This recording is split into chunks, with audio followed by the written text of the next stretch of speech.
Yeah. Are you familiar? Well, you probably are. Operation Bluebeam. Yeah. Is that Yeah, I'm real? familiar with it. Do you know if there's any real truth to it that the fake UFOs by I think holograms or something like that to be deceptive, where they're just fake? Yeah. Yeah. Oh, yeah. Completely fake. You believe everything you're seeing. It's Project Bluebeam is what they call it. But the yeah, I mean there's I've seen holograms where you can't tell if it's a person or not, and it's uh that's the kind of technology and the ability to to put things out there to make everybody believe. I mean, we've got former CIA guys that say that they've been working, feeding the media with stuff to just manipulate the population around the world, the populations around the world, not just the U.S., but around the globe for decades.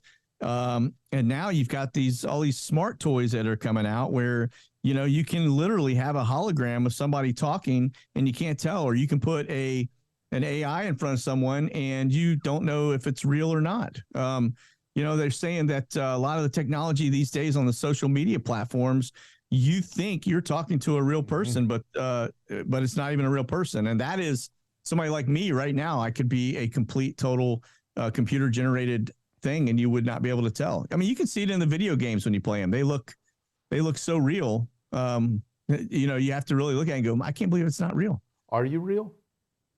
Yes, I am real. So, okay.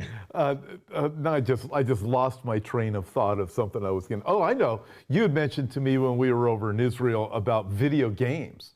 Or you were talking about, I think you were telling, you spoke on both buses and to both groups of people.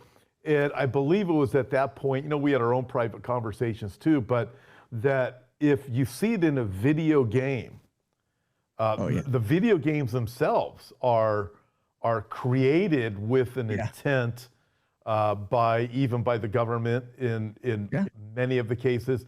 And the video games themselves, if you see it, the intent is to make that become a reality. Yeah, no, absolutely. There was a program that I was on when I was still working this is actually an open source program, so I'm not telling you about something that's not, but it's called Squad X.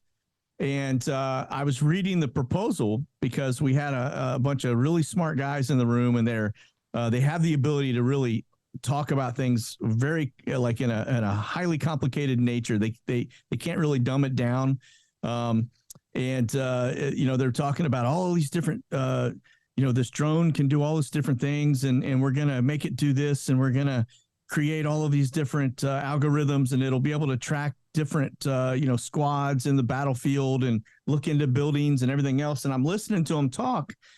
And of course, for me, because I was a proposal manager and running the proposal operation, I'm like, okay, I've got to put these things in, pictures is worth 1,000 words, right? I mean, it tells a story.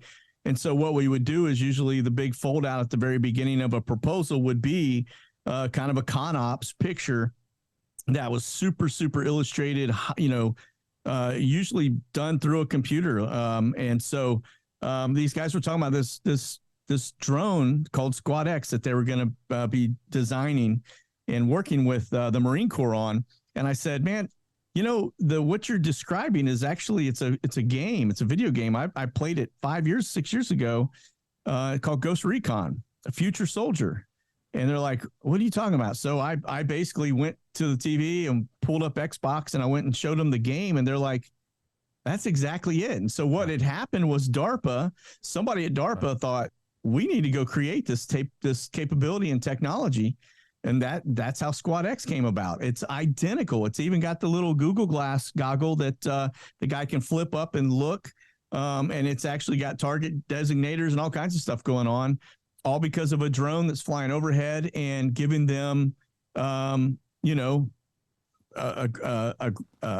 guess, eagle eye view on everything that's going on the battlefield. It tells you friend or foe. It tells you who's in the buildings, all kinds of different stuff. And it's that technology was all driven from a game engine, and so that's really so when you're playing these video games and you see these weapons that are coming out, If they can create it in that video game, they can create it in real life, because the way the video game engines are designed today is you create that weapon, and it'll actually have the same weight.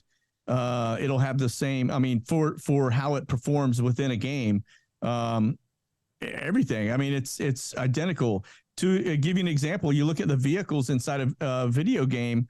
There is a guy that's actually got the job, when you're creating these things, of putting dust on the lug nuts that go on the wheels, dust on the tires, water on the windshield. I mean, there's all of these game engines that they create all of this stuff, and they decide, hey, I want water on the windshield, and I want it at this percent. You know, they do it all.